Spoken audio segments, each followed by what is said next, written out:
কাশ্মীরের সাংবিধানিক জটিলতা নিয়ে তার সিংহ গর্জন। এক দেশে দুই প্রধান, দুই বিধান, দুই নিশান চলতে পারে না।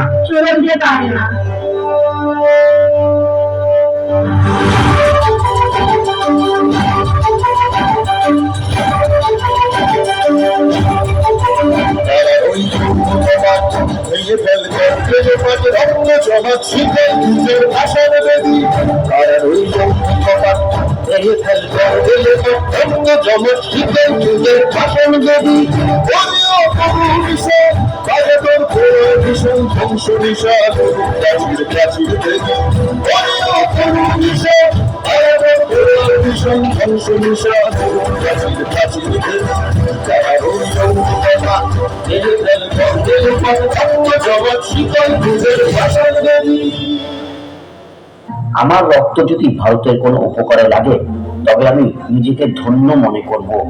কাশ্মীরে বন্দিদশা যাওয়ার প্রাক্কালে দেশ ও অখণ্ডতার প্রতি নিজের আত্মত্যাগের এই অমোঘ বাণী উচ্চারণ করেছিলেন ডক্টর শ্যামাপ্রসাদ মুখোপাধ্যায়।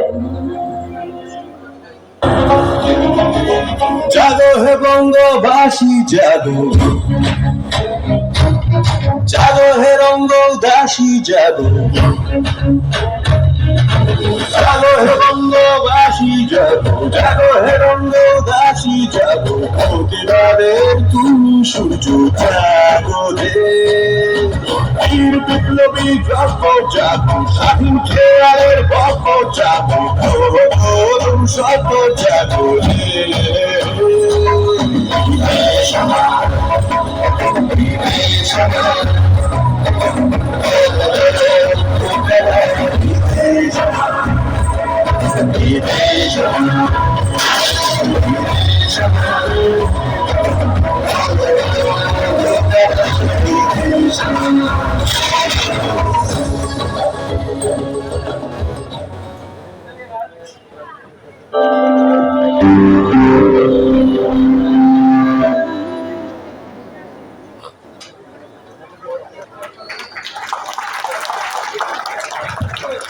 খুব সুন্দর, খুব সুন্দর।